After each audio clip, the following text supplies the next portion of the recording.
నిర్మల్ జిల్లా కానూర్ పట్టణంలోని అంబేద్కర్ నగర్ కాలనీకి చెందిన చెట్పల్లి అలేఖ్య యువతిని ప్రేమ పేరిట వెంబడించి నడి రోడ్డుపై అత్యంత దారుణంగా నరికి చంపడం చూస్తే హంతకుడిలో క్రూరత్వానికి నిదర్శనమని టీజేఎస్ అధ్యక్షులు ప్రొఫెసర్ కోదండరాం అన్నారు. ఆదివారం మధ్యాహ్నం అంబేద్కర్ నగర్ లోని అలేఖ్య నివాసానికి వచ్చి కోదండరాం వారి కుటుంబాన్ని పరామర్శించారు. ఈ సందర్భంగా మాట్లాడుతూ అలేఖ్య హత్యలకు గల కారణాలను అడిగి తెలుసుకున్నారు. హంతకుడు చేసిన విచక్షణ రహిత దాడిలో తీవ్రంగా గాయపడిన మరో యువతి జయశీల ఆరోగ్య పరిస్థితిపై ఆరా తీశారు. అలేఖ్య హత్య కేసులో నిందితులు శ్రీకాంత్ సహా మరో ఇద్దరిని కఠినంగా శిక్షించాలంటే ఖచ్చితంగా ఫాస్ట్ ట్రాక్ కోర్టు ఏర్పాటు చేయాల్సిన అవసరం ఉందని ఆయన అభిప్రాయపడ్డారు. జయశీల ఆరోగ్య పరిస్థితి ప్రభుత్వం దృష్టికి తీసుకెళ్లి ఆమెకు భవిష్యత్తులో న్యాయం జరిగేలా తన వంతు సహకరిస్తామని హామీ ఇచ్చారు.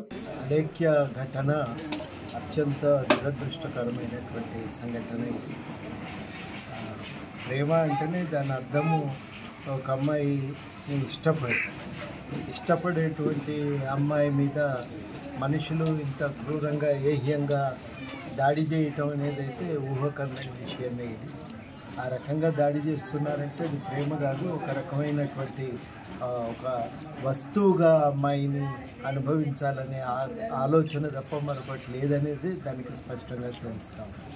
అంత దుర్మార్గంగా నచ్చిన అమ్మాయిని అయితే ఎవరు కూడా ఈగవాలని అట్లా ఒక వ్యక్తి దాడి చేసిందంటేనే అదొక క్రూరత్వమే ఆ మనిషిలో ఇమిడి ఉంది తప్ప ఇంకొకటి లేదనేది మనం గమనించాలి. ఆ అమ్మాయి పైన దాడి చేయటం చాలా అమానుషం, తీవ్రంగా ఖండిస్తున్నాం.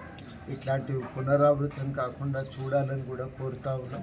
మరి ఏం చేయాలో అవన్నీ కూడా ఒకటి ఆలోచన చేసి సమగ్రంగానే ప్రభుత్వం నివారణ కోసం చర్యలైతే దృష్టిలో తీసుకొని రావాల్సిన అవసరం ఉంది. ఇప్పుడు ప్రత్యేకించి మేము అడిగేదైతే ఆ అమ్మాయికి న్యాయం జరగాలి, ఒక ఫాస్ట్ ట్రాక్ కోర్టు ఏర్పడాలి. మరి ఇప్పుడు ఈ అమ్మాయి కూడా దాదాపు చెయ్యి బాగా గాయమైపోయింది. మరి అది పనిచేస్తుందో లేదో అనుమానాస్పదమే. అది ఇప్పటికీ 4 ఏళ్ళు అయితే కదులుతలేవు, వాటికి స్పృహ కూడా లేదు. మరి కాబట్టి స్పర్శ లేదు. కాబట్టి మేము కోరేది ఏంటంటే తప్పకుండా మా వంతు బాధ్యతగా కూడా మేము ఆ అమ్మాయికి న్యాయం చేకూర్చడానికి మా వంతు ప్రయత్నం చేస్తామని కూడా ఈ సందర్భంగా హామీ ఇస్తున్నాం. ఇట్లాంటివి ఘటనలకు ఎవరు కూడా పాల్పడవద్దని యువకులకు మేము విజ్ఞప్తి చేస్తున్నాం.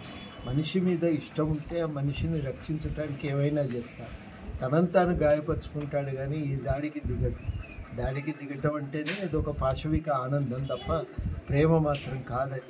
ఇట్లాంటి ఘటనలకు ఎవరు పాల్పడవద్దని ప్రతి యువకుడిని మేము పేరు పేరున అభ్యర్థిస్తాం.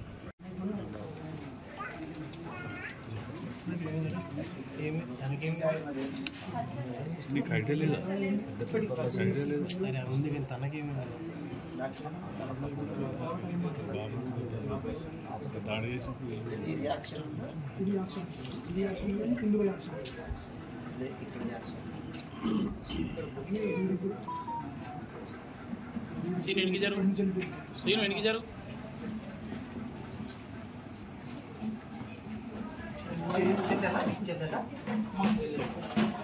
ఈ అమ్మాయికి ఆడి